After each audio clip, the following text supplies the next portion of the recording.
After paying for my brother's entire wedding, I checked my bank account, $8,400 was gone. Mom just laughed and said, "You can't do anything about it." My hands were shaking as I reached into my bag and said, "Don't worry, you'll find out soon enough." They kept laughing, until a sudden, loud bang shook the whole house. When they saw who walked in next, my hands shook, my breath caught in my throat. I stared at the banking app, the numbers on the screen mocking me. My own family had just stolen nearly everything I had.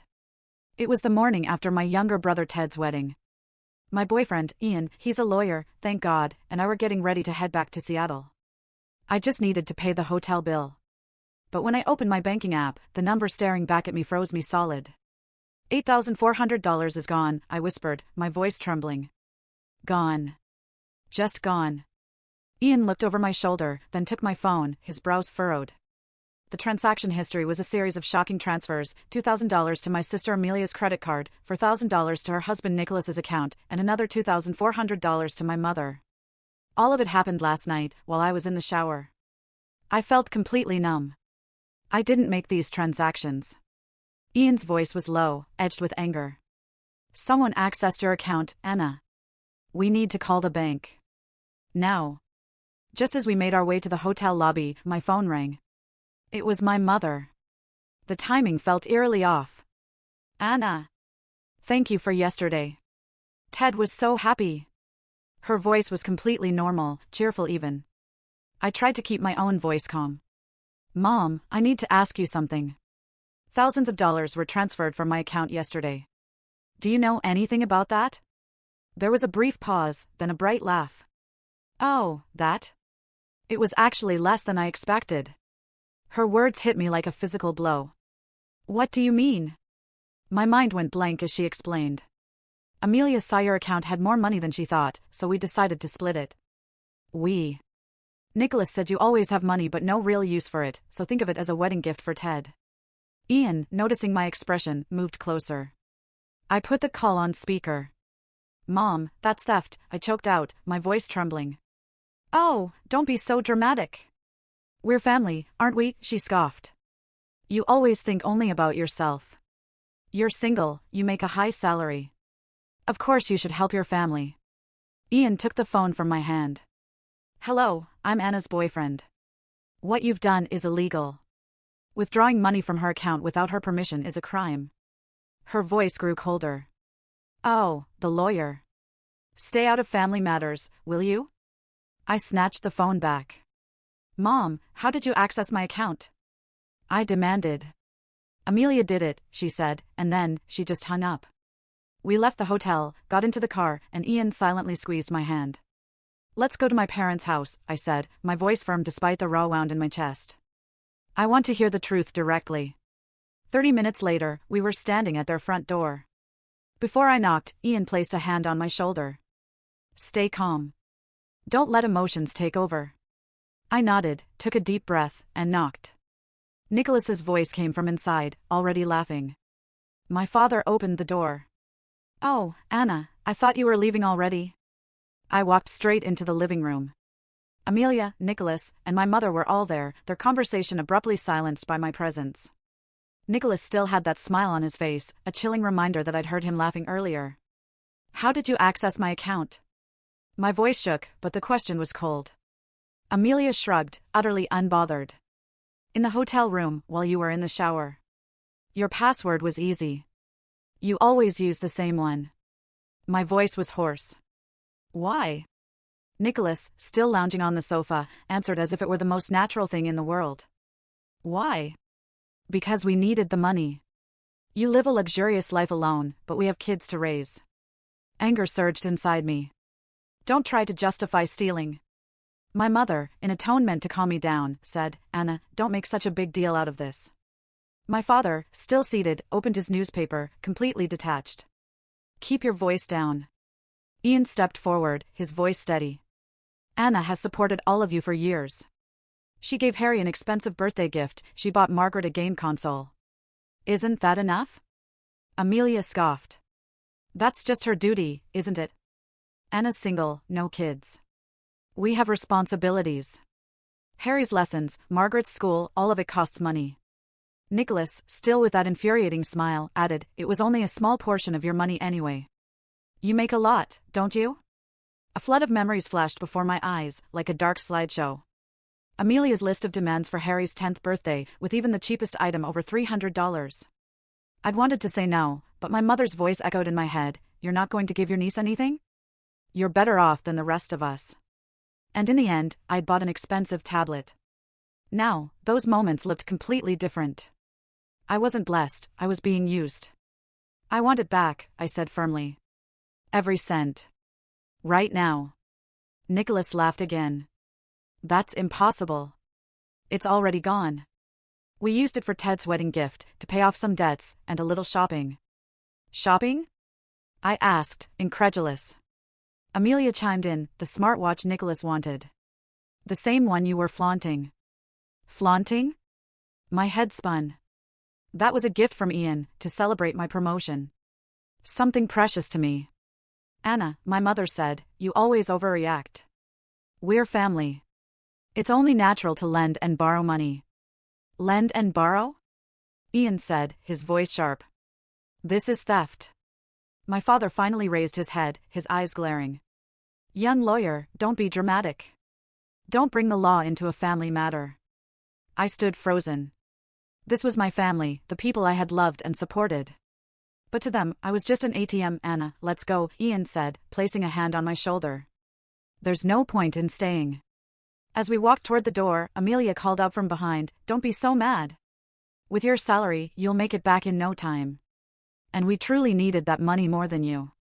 When I turned around, she looked like she meant every word. Not a trace of guilt. As if I was selfish for trying to protect my own money. "Goodbye," I said. "Don't ever contact me again." When I got into the car, the tears finally came. How could a family be this cruel? I rested my head against the steering wheel and just sobbed.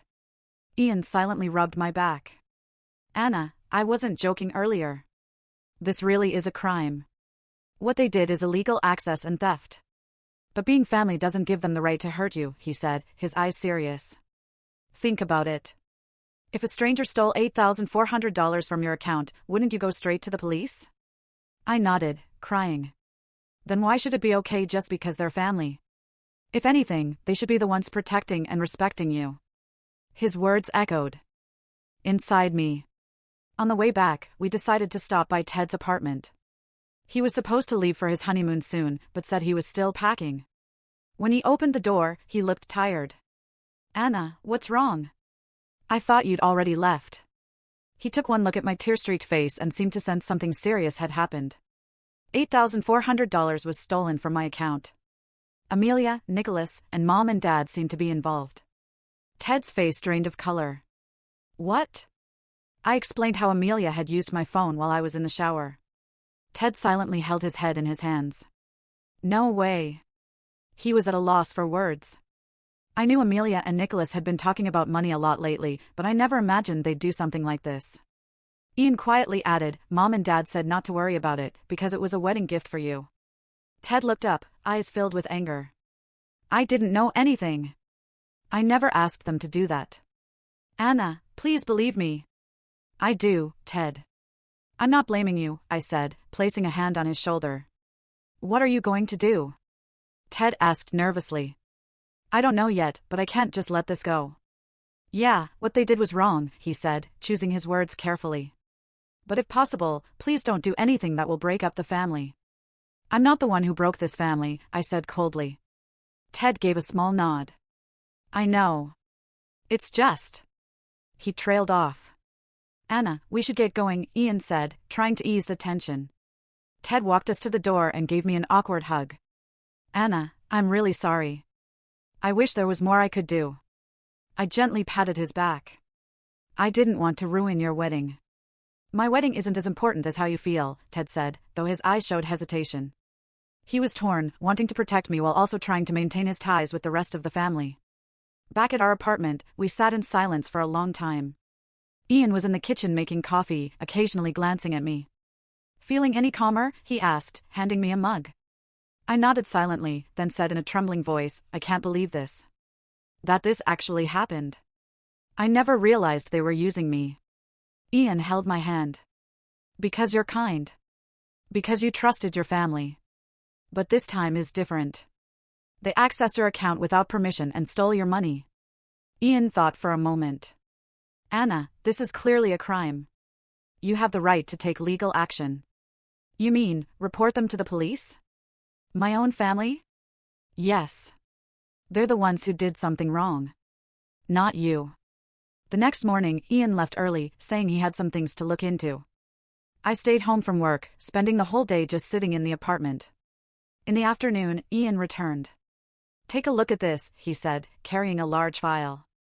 He spread it out on the living room table, materials on financial crimes, a detailed guide on how to gather evidence of unauthorized access.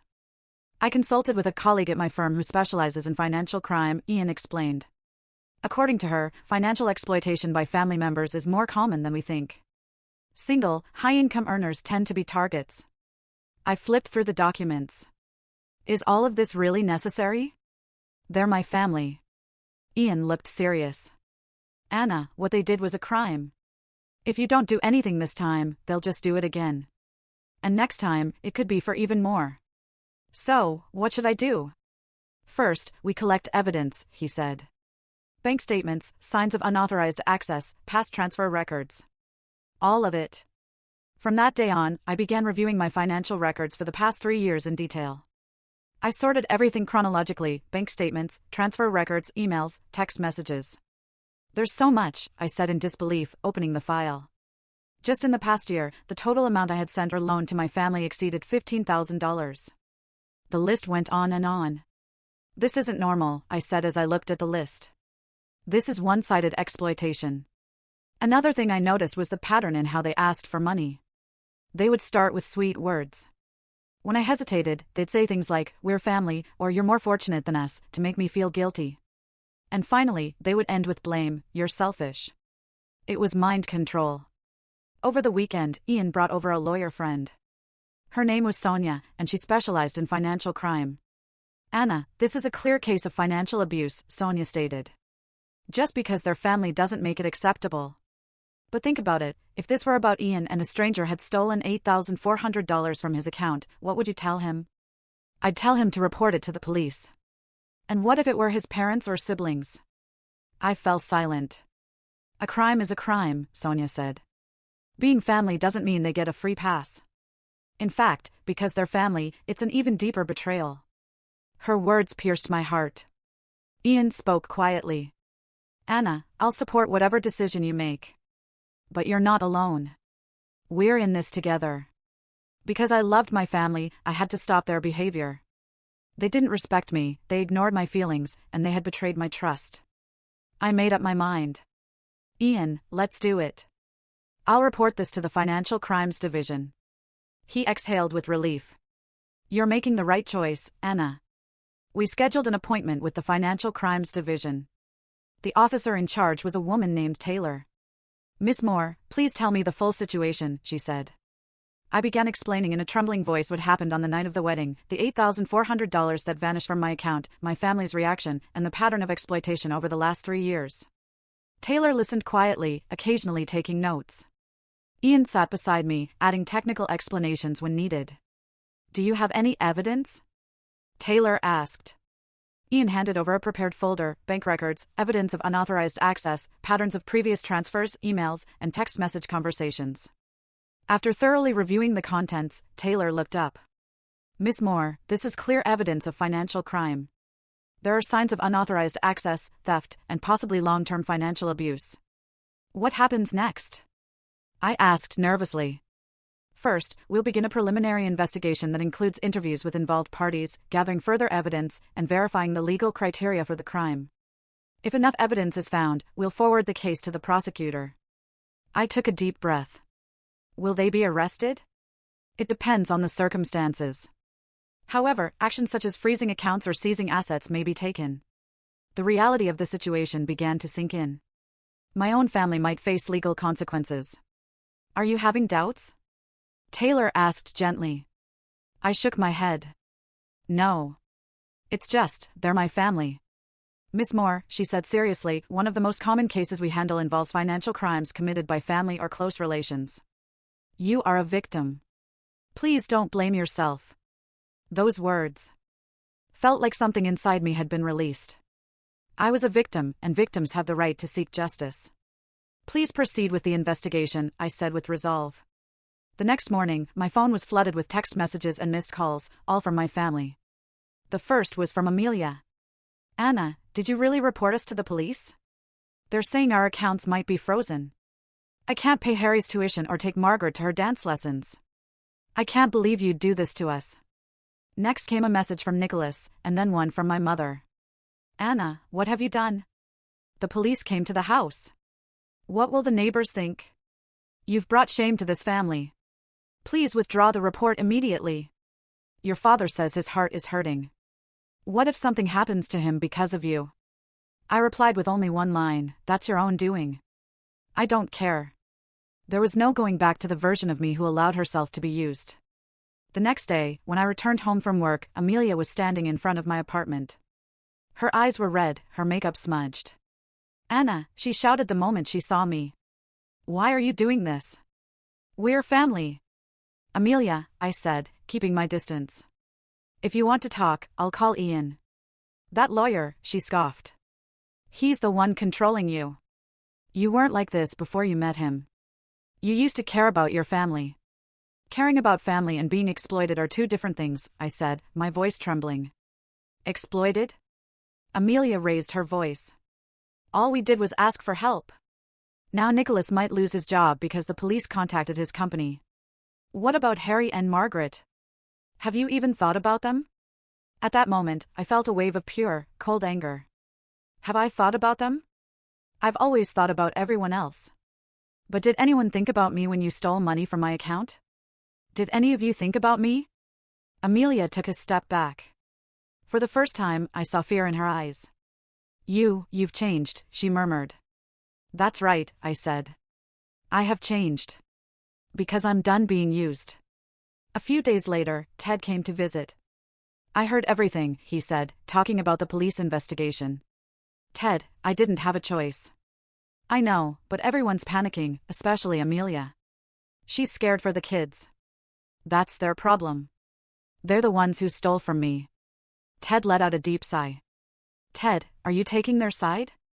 No, he answered immediately, staring silently at the floor. Is there anything I can do? Any way I can help? If you really are on my side, tell them what they did was wrong and that they owe me an apology. I'll try talking to them, he said weakly, but I don't know if they'll listen.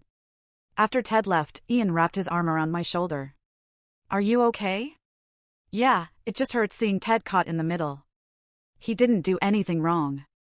He has to choose where he stands, and it's clear who's in the right, Ian said gently. A few days later, Ian came to me with important news. Amelia and Nicholas are going to be prosecuted for unauthorized access and theft. Your parents are under investigation for conspiracy. Are they going to prison? My voice was quiet. In the end, that's up to the judge, Ian explained. But since it's their first offense, there's a high chance the sentence will be suspended. Still, they'll most likely be ordered to repay the stolen money and cover damages. That night, I received a phone call from my father for the first time. Anna, his voice sounded tired, almost broken. Why are you doing this? The police even conducted a house search. They took my computer. Dad, I'm the victim here. Victim, he said bitterly. You're destroying your own family. Your mother can't sleep. Amelia is hysterical, and Nicholas has been suspended from work. The house is at risk of foreclosure. Is this what you wanted? I took a deep breath. This is the consequence of all your actions. It's not my fault. There was silence on the other end. You're no longer our daughter, he said, his voice flat. You betrayed this family, and you're not welcome back. After the call ended, I collapsed to the floor. I wanted to cry, but no tears came. Instead, a strange sense of relief spread through my chest. His words hurt, yes, but at the same time, it felt like the chains that had bound me for years had finally broken. That weekend, Officer Taylor contacted me again. Amelia Walker and Nicholas Walker have been formally charged. As for your parents, due to insufficient evidence, they will not face criminal charges. However, they may still bear civil liability. There will be a preliminary hearing next week. After that, the trial date will be scheduled. She hesitated for a moment before continuing. Miss Moore, have you experienced any pressure or threats from your family? I recalled my father's final words. They've disowned me. That must be difficult, Taylor said sympathetically. But your safety is our top priority. If needed, we can consider a restraining order. I told Ian everything, what my father had said and how I felt, cut off from my family. Anna, you're doing the right thing, Ian said. There are consequences to their actions, and it's not your fault. But I've lost my family. Real families are the ones who respect you and care about you, Ian said quietly. They didn't respect you. They ignored your boundaries and betrayed your trust. That's not what family does. A few days later, an unfamiliar envelope appeared on my desk. Inside was a letter from someone named Marty Davis. I remembered her. She was Nicholas's cousin, Amelia's husband's relative. Dear Anna, the letter began, you may not remember me, but I'm Nicholas's cousin. We met a few times at family gatherings. I heard about what you did, and I want to thank you. I was surprised and continued reading. I was in a similar situation. My family kept borrowing money from me and never paid it back, and when I refused, they called me selfish. But hearing that you stood up for yourself gave me courage. I realized I have the right to set boundaries and say no. Thank you for your bravery. Holding the letter to my chest, I felt for the first time that what I had done was right. It wasn't revenge, it was an act of self-protection. And it was something that had empowered others, like Marty. Over the weekend, Ian said, I want to take you somewhere special, just for a change of pace. He drove me to a beautiful lakeside spot outside Seattle. It was sunset, and the lake glowed orange beneath the setting sun. This place is gorgeous, I said in awe. Ian took my hand and led me to a dock by the water, where a small table and candles were set. What's all this? I wanted to make today special, he said with a smile. We enjoyed a delicious dinner, and as the stars began to appear, Ian suddenly stood up. Anna, he said, kneeling before me and pulling a small blue velvet box from his pocket. My heart started to race. These past few weeks, I've seen how strong and brave you are. Ian said seriously. You stood up for yourself. That's not easy, but you did it. He opened the box, revealing a simple but beautiful diamond ring. Anna Moore, will you marry me? Let's start a new life together. A new family. Tears rolled down my cheeks. They weren't tears of sorrow, but of release and hope. Yes, I said in a trembling voice. I'll marry you. I may have lost my blood family, but I was given the chance to create a new one.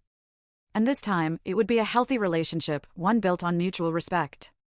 The investigation period ended, and the court date was set. A few days before that, I received an unexpected message. It was from Ted. Anna, he approached me hesitantly. Can we talk for a moment? Of course. I've been thinking a lot, he began, choosing his words carefully. You're right. Completely right. What they did is inexcusable. I'm going to testify today. On your side. I was speechless with surprise. Ted went on to explain. I knew that Amelia and Nicholas had been planning this for a while. I even knew they were going to use the wedding as a cover. Really? Yeah, he said, looking down in shame. But I couldn't stop them. I was scared. Scared it would tear the family apart. I placed a hand on his shoulder. Ted, this isn't your fault. No, I'm complicit too, he said, looking me in the eye. But I can't stay silent anymore. It's time to tell the truth. I'm sure Mom and Dad will disown me too, but that's okay. Doing the right thing matters more. In court, Ted's testimony became the deciding factor. He testified that our parents had also been involved in the plan and that Amelia and Nicholas had previously planned similar borrowings multiple times. The day of the preliminary hearing arrived. Amelia and Nicholas appeared with their lawyer, their faces stiff, the looks they gave me filled with anger. The judge reviewed the evidence and scheduled the official trial date. For my protection, the judge also issued a temporary restraining order against the entire family. As we were leaving the courthouse, I met Amelia's gaze for the first time. What I saw on her face wasn't just anger anymore. It was fear. The kind that comes when someone begins to understand the gravity of what they've done. Ian placed his hand on my shoulder. You okay? Yes, I nodded. I'm okay. That evening, we went to a restaurant in the Seattle suburbs to celebrate our engagement with Ian's parents. They knew about my situation and expressed deep sympathy. You're part of our family now, Ian's mother, Estella, said.